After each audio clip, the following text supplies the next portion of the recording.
大家好，歡迎大家收聽收睇《浩浩雙雙》，我係節目主持人李偉才。嗱，如果大家真係中意呢個節目嘅話，亦都想多啲人能夠睇到呢，就真係希望呢，大家除咗睇之外真係要勤力啲comment、like and share 即係 CLS 啊。其中特別呢，就第一個 comment，即係留言啦希望大家呢係多啲留言，咁亦都當係一種對我嘅鼓勵啦，係嘛？咁好啦，嗱，今日嘅講題呢，即係同上一集呢就好似係完全唔同咁今日就係叫中美 AI 競賽入面嘅一個決勝嘅因素即係呢個係比較少人嚟去關心嘅，就係點樣呢？副標題我改咗，就話點樣去餵飽一個食電嘅狂魔究竟乜嘢係食電狂魔呢？嗱，即係一陣間咧，大家就明啦。嗱，因為近年一個熱門嘅話題咧，當然就係 AI 所帶嚟嘅機遇同埋挑戰啦，係嘛？咁而其中咧就一個機遇咧，有啲人係咁講就話佢可能咧可以幫助人類解決我哋而家面對呢個咁嚴峻嘅氣候危機喎，咁樣。咁但係講真咧，我每次聽到咁嘅講法咧，我自己都搖手嘆息嘅。講真，有乜嘢需要係到 AI 啊？因為咧。即係甚至可以話呢個係一種擾亂視聽嘅講法，因為其實解決嘅方法就非常之簡單，就係取締一切化石燃料嘅使用唔好意思，個化石嗰兩個字俾我呢度遮咗啦即係 fossil fuel 啦，就煤、石油、天然氣啦，係嘛？其實佢唔係咁複雜㗎好啦，咁當然我哋有冇咁樣嘅決心啫咁不過呢，其實唔少學者已經指出，佢係咪真係可以解決到呢個氣候危機呢？我哋就即係未能夠定論啦，但係恐怕呢 AI 嘅發展呢就未見其利呢就先見其害啦，即係就喺呢個氣候危機呢個問題之上點解呢個原因喺邊度呢？咁原來呢個呢就係因為 AI 發展呢係對於能源同水源嘅巨大嘅需求即係對嗰個所謂個環境嘅影響係好大嘅。嗱呢個呢就係呢。大家可能都咩呢個叫做 Cookie Monster 就喺芝麻街入面但係佢而家呢就唔淨止係食 cookie佢中意食電所以呢係呢個我叫做 AI 食電狂魔啦點解？因為龐大嘅呢啲數據中心，我哋叫 data centers 咧，係發展 AI 嘅即係一個基石嚟㗎無論係即係你咩雲端嘅儲存即係好多嘅運算嗰啲咁嘅嘢。而呢啲中心呢，其實佢對電力嘅需求係極其咁大嘅即係嗱，當然我暫時就集中喺個電力方面啦即係水源方面亦都係一個好大嘅問題。但係今集呢，我哋係集中對電力嘅需求。嗱，呢啲中心嘅建設呢，其實已經係全世界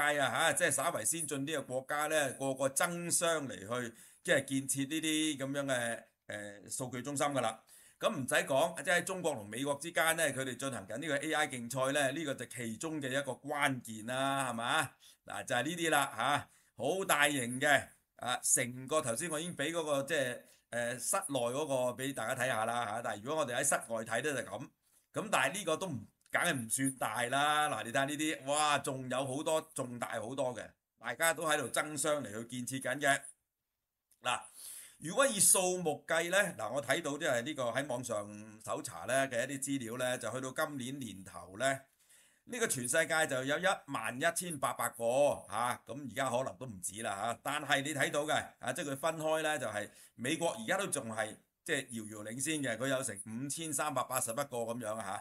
咁如果你仔細睇呢，當然啲字體就好細，大家未必睇到啦我可以讀俾大家聽啦。中國呢，呢度講就有449個，咁似乎係爭好遠喎，係嘛？即係數目上。但係仲有一個呢，可能大家都更有興趣嘅就係喺呢個左邊呢，即係呢個好似足球咁樣左邊即係大概10點鐘位呢，就係中國啦，但係差唔多係9點鐘位或者係上少少呢，嗰個係香港嚟嘅喎。咁香港有幾多個呢？原來佢香港都有122個數據中心嘅喎好啦，嗱，但係呢個係以數目計喎，但係以規模計呢，我一睇呢，哇，我都有啲真係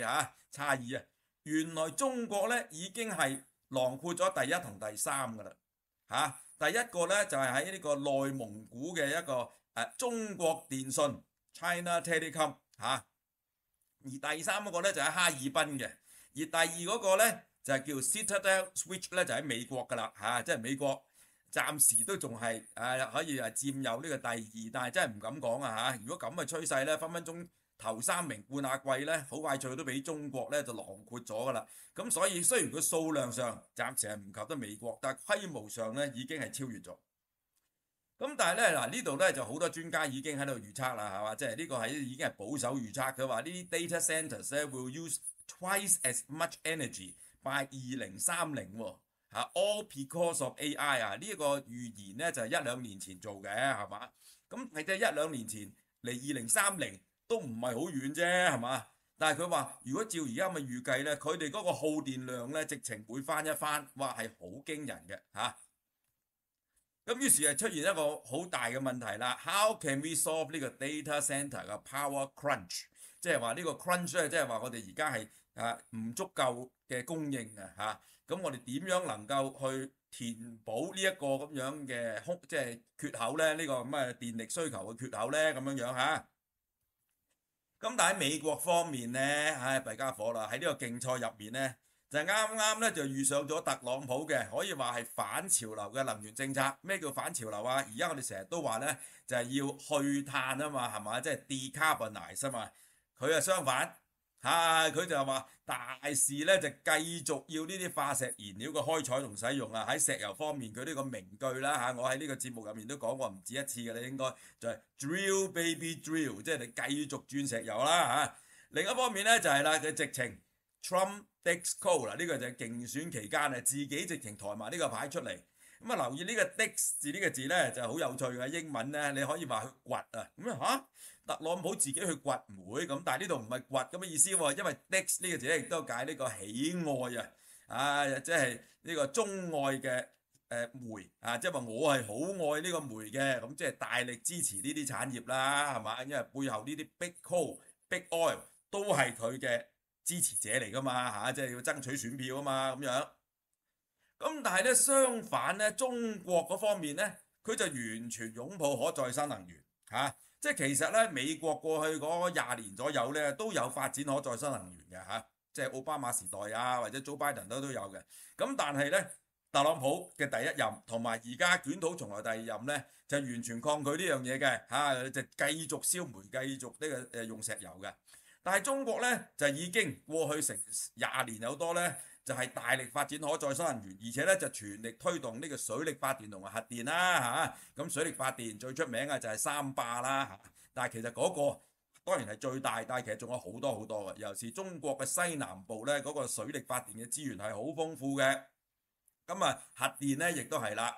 其實而家過去即係呢個香港嗰個大亞灣嘅核電廠咧就係第一個啦，攞我哋嚟香港嚟做白老鼠係嘛？但係其實我哋而家香港人咧特別即係講中電、供電嗰啲嘅九龍新界咧，基本上已經咧過去幾廿年都係用緊核電㗎啦，已經咁但係自從嗰個第一間之後咧，其實而家咧我諗好似我唔記得最新嘅數字啦，可能已經全國咧有20-30個核電廠㗎啦，仲繼續起緊嘅。嗱咁咧，所以喺核電方面，我哋可以睇一睇啦。嗱，呢個就係話咧，喺呢一個而家佢係2024年12月啦，差唔多1年前啦咁佢嘅數據咧就話係正在興建緊嘅新嘅呢個核電同埋即係佢哋個建成之後咧，究竟會提供幾多電咧？你睇下呢個圖啦，好驚人嘅。因為第一個就係中國，而個中國咧同第二、第三嗰啲咧係拋離好遠嘅。嗱，佢唔同嘅顏色咧，就代表咧邊啲咧就係直情係國家主導，邊啲咧就係省市主導嘅咁樣一個省咁樣，我哋可以唔使理佢住暫時。咁你睇到咧，其實印度就已經排第2㗎啦，但係都爭好遠，跟住就土耳其、埃及、話俄羅斯咁英國咧都排第6嘅咁樣後面就係韓國、日本咁樣。所以咧，其實咧而家世界上咧，即係你話咩核電歸零喎，真係好難真係。你成日講仍然仲有得唔少國家咧係致力發展緊呢個核電嘅，因為你要對抗全球暖化，亦都保證呢個能源供應啊嘛。嗱，呢一個咧就可以睇到啦，就係將核電同埋太陽能發電兩個咧就作一個中國同美國嘅比較咁嗱，其實咧紅色嘅就代表中國啦即係 Red China，藍色嘅線咧就代表美國啦。咁你睇下啦，嗱，下面咧嗰條藍色嘅線咧，其實就係代表美國嘅太陽能發電嘅發電量啊，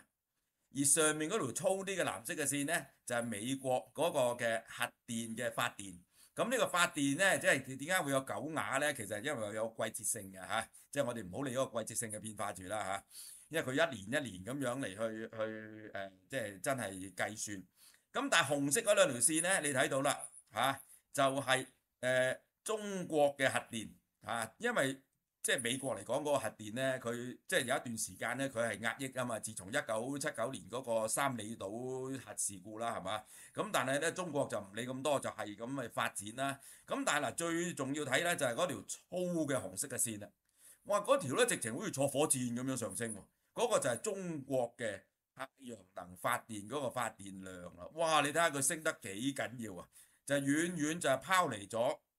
即係美國㗎啦嚇。美國就係下面嗰條嘅幼嘅藍色線係嘛？咁嗱，第一樣嘢真係咧，你而家美國咧，因為你話要翻去傳統啲火力發電啊，即係化石燃料啊咁樣嚇，咁啊嗰個可再生能源嗰個發展咧就已經係大大減慢啦。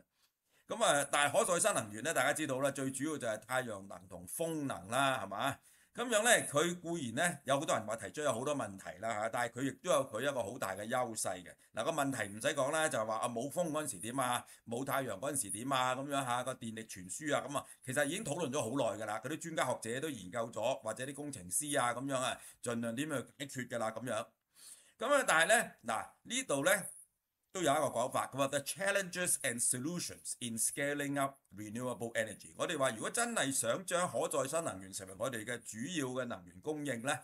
但係咧就有好大嘅挑戰啦。但係其實咧亦都有 solutions 嘅，係嘛？咁就係點樣啊？就要仲緊要就係 scaling up 喎。嗱，scaling up 呢個咧就係今次即係呢個講題嘅關鍵啊。scale up 嘅意思就即係話將佢嗰個規模咧係不斷咁擴充咁解。擴充個規模叫做 scale up 嚇，即係話，譬如你喺屋頂整個太陽能板就容乜易啊，或者你整10個8個風車容乜易啊？但係你點樣能夠將佢一路擴充到能夠供應成個市鎮，甚至係一個國際大都會喎？嗱呢樣嘢咧，以前呢啲人覺得係妙想天開嘅，係一個空中樓閣係冇可能嘅，係嘛？即係只有一個火力發電廠、一個燃煤發電廠先可以供應好似香港咁嘅。你話用風車、用太陽能板就發電嚟供應香港係嘛？即係我諗你今日問下好多人，啲人都覺得係冇可能啦，係嘛？但係其實係唔係真係咁咧？咁所以呢度咧就話啦，就係 achieving renewable energy goals through scalable technology。scalable 啊，就係話可擴充嘅，冇錯啦。嗱呢個就係叫可擴充性啦，叫 scalability 啦。其實呢個咧就進行咗一個即係分析嘅，不過我唔詳細講啦入面啦但係你大致睇到嗰個幾個都叫勉強睇到個字咧，就係最左手邊嘅就係成本 cost 跟住過嚟咧去右手邊咧 reliability 就可靠性，然後咧第三咧右手邊咧 scalability 就可擴充性啦，然後咧好近我呢度啦就係右手邊咧就係 environmental impact， 就係對環境嗰個嘅影響嘅衝擊咁樣。咁其實當然好多人咧即係梗係要挑剔啊，話可再生能源係好多問題嘅。但係呢度咧其實就係嘗試逐一咧嚟去解答呢啲咁嘅疑難啦但係我哋而家咧最主要咧集中喺呢個可擴充性 scalability 呢度。呢個就係頭先我講過啦，就可再生能源一個最大嘅優勢啦就係所謂 renewable energy scale up 係嘛？因為咧真係頭先我講過啦即係你起呢一個咁樣嘅風車嚟去風力發電，話呢個太陽能板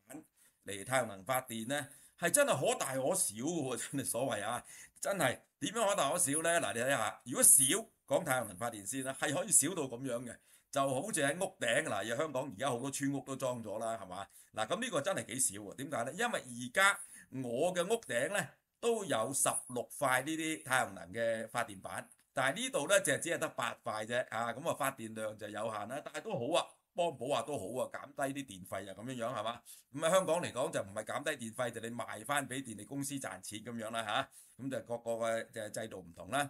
但係大起上嚟，哇！你睇睇呢個。哇！一望無際大到不得了所以真係咧，有啲可以成個城市咧都可以靠佢嚟發電嘅。咁呢個咧俾大家估一估係乜嘢嚟㗎嗱，頭先你睇完嗰張就知道應該係太陽能嘅所謂發電廠啦、發電場啊，我哋叫做英文叫做 solar farm。咁但係呢個咧，大家估唔估到係乜嘢咧？依啲咁得意嘅啫，佢要起成咁嘅，原來咧其實真係玩嘢嘅。呢度咁講啦，China built 一個250畝嘅 solar farm 咧，shaped like a giant panda 嚇。就係一個熊貓嘅，其實而家唔淨止一度㗎啦嚇，我即係第一個啦，我唔記得咗喺邊個省啊，但係咧，自從有人諗到呢樣嘢之後咧，就好多省咧都係起咗一個咁樣嘅所謂熊貓型嘅，即係貪玩啊嚇嘅太陽能發電場。好啦，講到風能啦，亦都係嘅。講真，喂，頭先講嗰啲風車就大得好交關，大家睇到啦，但係其實亦都有好多細好多個風車㗎嘛。咁你細好多個風車咧，你直情好似喺嗰個天台上面裝一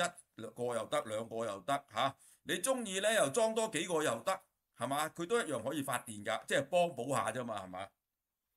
但係哇，你講呢個就係世界上最大嘅風力發電場啦嚇，又係喺呢個中國嘅嚇。即係其實頭先俾你大家睇最先嗰個好大嘅風力發電場啦，睇翻呢張啦嚇，應該就喺中國嘅內蒙古啊，Inner Mongolia 內蒙古咧係已經係世界上最大㗎啦。咁而家世界上最大嘅風力發電場咧都喺中國喎，你話真係冇辦法啦。咁就喺江蘇嘅嚇，唔係甘肅係我頭先嘅江蘇，江蘇咧就係呢個甘肅嚇，即係西北啦、大西北啦嚇，咁啊可以咧發電咧就係應該係20個 gigawatt 嚇咁多嘅電嘅。咁樣咧，但係以前咧，我哋成日都話，哇，風力發電場咧要好大嘅面積嘅喎，係嘛？即係一個大嘅平原啊，甚至係一個沙漠入面先得咁樣。但係其實唔一定㗎，原來你睇下呢度，喂，原來喺山頂都得㗎喎，係嘛？你睇下，譬如中國就固然係周圍都山啦，香港都係㗎，譬如呢度香港都可以起㗎喎嚇。咁當然佢發電量咧就係有限啦，但係佢可以沿住山脊嗰度起都得。另一個就係話，喂，其實可以起喺海上面㗎嘛，係嘛？講真嗱，我就知道咧，香港兩間電力公司咧，真係呢個中電同埋港燈咧，佢哋好早已經咧有提交俾政府嘅建議或者報告咧，就喺香港係興建一啲離岸嘅風力發電場嘅。但係最後咧，香港政府咧就係因為一睇完之後，發覺咧嗰個成本過高，咁啊電費一定要向上調啦，一定唔被接受嘅，咁所以最後咧就束諸高閣咁解啫，係嘛？咁啊，但係咧中國又係唔理咁多啦，根本咧就係已經周圍都起㗎啦。咁我唔知大家有冇坐呢個水翼船或者咩去過澳門啦嚇，或者係去到呢個珠海啊、中山嗰啲地方啦。其實喺香港而家坐嗰啲船咧都睇到嘅，喺珠江口咧都有呢啲風力發電場嘅喎。呢度啱就係講啦，又係 China just completed the world's largest offshore wind turbine， 又係世界第一啦嚇。佢仲話咧，佢話 one rotation 啊，即係呢個咁樣嘅，而家係大到無倫嘅嚇，即係其實一個咁嘅車葉啦，所謂咧係講緊係唔知幾十層樓咁高嘅。佢話呢個風車轉一轉呢個車轉一轉咧，已經可以一個普通家庭啊係夠2日用啊！嗰啲即係所產生嘅電咧，夠佢哋2日嘅，你係幾犀利啊！轉一轉啫喎。好啦，嗱，最後睇呢個咧就真係啦，更加令人驚訝啦。佢就係綜合咗1985年去到2024年嘅，係發電量啊最高嘅嗰幾個國家啊，嗰個發電量嘅變化。哇！你睇下咧，真係好驚人㗎。呢度嚟講咧，就係由1985年在最左手邊啦，係嘛？咁佢有幾個國家咧？佢就係最底咧，就係日本，然後俄羅斯，然後印度，然後成個歐盟喎 EU 喎嚇，然後就美國，然後就中國嚇。你睇到嗰條斜得好厲害嘅線咧，就係中國啦。咁啊，中國嗰個發電量咧，就係好似坐火箭咁樣直線上升嘅，因為咧佢係完全擁抱咗呢個咁樣嘅可再生能源啦、水力發電啦、核能啊嘛。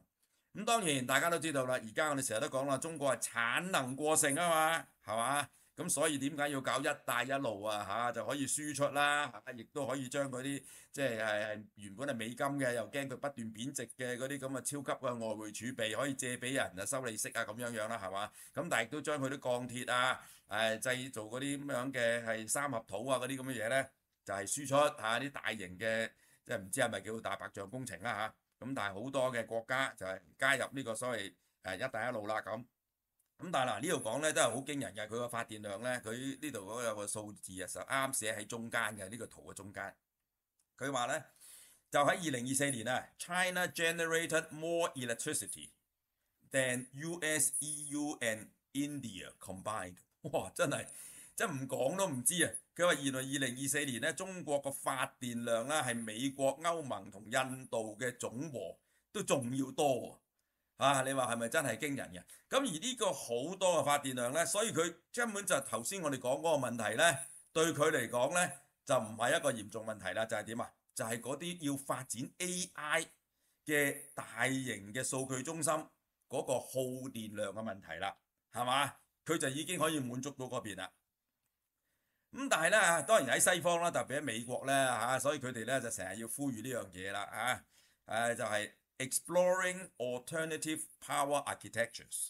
considering on-site generation and energy storage for faster deployments。即係話咧，其實所有嗰啲咁樣嘅 big tech 即係呢個 Silicon Valley 呢個矽谷入面嘅所有大嘅科技巨企啦，我哋叫做啦咁啊，其實佢哋都知道咧。按照而家呢個所謂老舊嘅傳統嘅火力發電嘅呢個能源嘅結構同埋個電網咧，根本就係唔能夠滿足佢哋嘅要求嘅。咁佢哋咧就喺呢個競賽入面咧就弊家伙啦，就會落敗。所以佢哋咧要自救即係唔理究竟即係聯邦政府而家個能源政策係點都好咧，佢哋要自己諗辦法啦就係滿足自己嗰個電力嘅需求。咁其中一個就 on-site 咯。咁即係因為其實可再生能源咧，佢除咗所謂嘅 scalable 之外咧，大家都知佢就係一個分散式嘅系統嚟㗎嘛，一個結構嚟㗎嘛，就唔係咪一種即係好集中式嘅。你諗下，即係火力發電也好，或者甚至係核能發電都好咧，其實佢哋嘅投資係極其龐大，同埋佢哋係好集中嘅一度就一度。但係可再生能源唔係嘅我喺邊度起個 data centre？我咪喺嗰度自己起呢一個咁樣嘅風力發電場大大小小都可以㗎，亦都可以喺嗰度起一個太陽能嘅發電場咁樣樣嚟去滿足我自己嘅電力嘅需求咯。我就唔靠你嗰個嘅即係電網啦即係你傳統嘅電網，因為你唔夠即係你滿足唔到我嘅要求啊嘛。咁所以咧，其實好多呢啲咁樣嘅科技巨企喺美國咧，都已經係自己諗緊辦法㗎啦。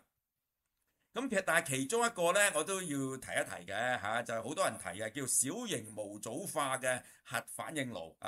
就叫做 SMR 叫做 Small Modular Reactor 近呢10年8載咧，都好多人有提過嘅。咁寄予厚望嘅係因為頭先我都講過，傳統嘅核反應堆即係嗰啲核電廠嗰啲咧，係極其巨大亦都係極其複雜咧。咁或者興建嘅時間咧係講緊10幾年嘅。咁尤其是有一段時間，頭先都講過啦即係1979年三里島之後咧，根本咧美國聯邦政府都唔再發牌起新嘅核電廠。咁後嚟雖然放寬咗，但係咧你申請嘅程序咧，哇真係費時失事，可能10年8載先至批，批完之後又要10幾20年先至起。即係話你話想喺嗰度起個核電廠咧，最少20幾年之後佢先至可以投產嘅。咁你死得啦，10幾20年。而家係爭分奪秒啊嘛，係嘛？咁所以咧，佢哋即係於是有啲人諗啦，因為隨住科技嘅發達咧，就係話，喂，呢個核反應堆係咪一定要咁龐大嘅先係嘛？我哋其實可唔可以將佢嗱呢個都同個 scale 有關喎係嘛？呢個真係就係好有趣啊，就唔係可擴充性，就係叫做可縮減性啊！我哋可唔可以唔好即係話我哋唔係需要咁龐大嘅電力輸出啦我哋即係需要少啲嘅，係咪可以有啲小型啲嘅咧？所以佢個模組化 modular 嘅一個一個。唔夠我咪加多個咯，再唔夠我咪再加多個咯咁樣樣。咁所以呢一個咧，嗱呢幅圖咧，你睇到左邊咧，其實佢嘅意思就係話，好似係一間普通嘅建築物，可能只係一個即係大嘅即係辦公樓辦公大樓入面，可能佢哋都可以有1-2個呢啲 SMR 喎。嗱右手邊咧，佢就將呢啲 SMR 放大咗，就講佢嘅工作原理啦咁我呢度唔講啦好啦，咁呢度咧確實咧係令人咧好嚮往有呢個咁嘅發展嘅。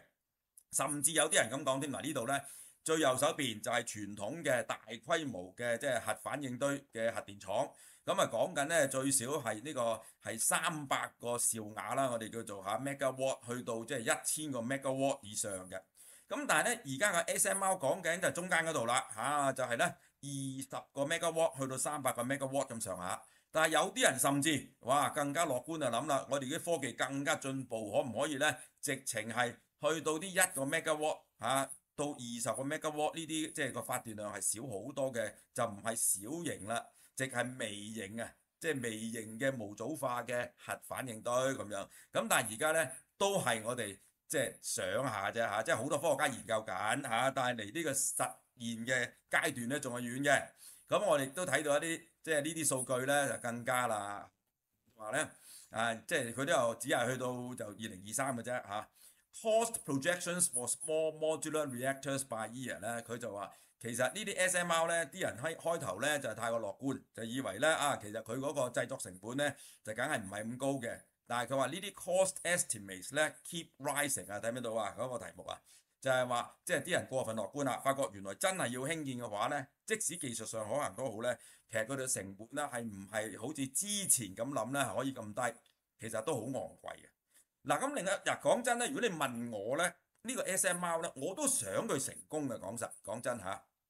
雖然我知道好多人都係反對核電啦嚇，咁但係咧，其實如果你係即係好小心去處理咧，其實核電咁多年嚟咧，佢個安全記錄係非常之好嘅，即係比起燃煤發電即係火力發電嚟講咧，造成嘅人命嘅傷亡咧，就簡直係低好多添啦，係嘛？咁冇錯係個核廢料處理係一個問題。但係始終我哋成日都講啊，你發展可再生能源呢，你都係要考慮到有一個叫做本底負載，英文叫 base loading 啊，base loading，即係話真係唔好彩，又冇風又冇太陽嗰陣時，你都要能夠保持到穩定嘅電力供應啊嘛，係嘛？咁你都要有一個呢，我哋叫做後備嘅電源啊。咁呢個後備呢，好多人就話你真係點都好咧，都唔能夠再燒煤㗎啦，你唔能夠用呢個做藉口。你話，我保持住好多燃煤發電啊，因為而家嗰個氣候嘅危機就係因為二氧化碳嘅排放啊嘛，燃煤啊釋放大量二氧化碳啊嘛，已經係去到刻不容緩㗎啦，你唔能夠再拖延嘅。所以咧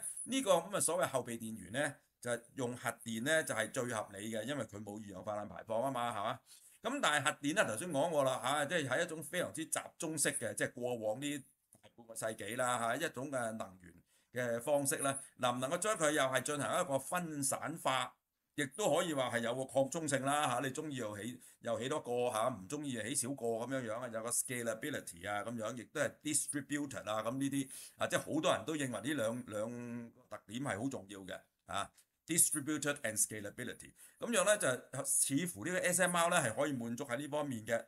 咁我都希望佢成功，但係個問題就係而家咧都係遠水救不得近火。而實際上已經有可再生能源喺度，佢哋係好即係個具有呢個擴充性噶嘛，係嘛？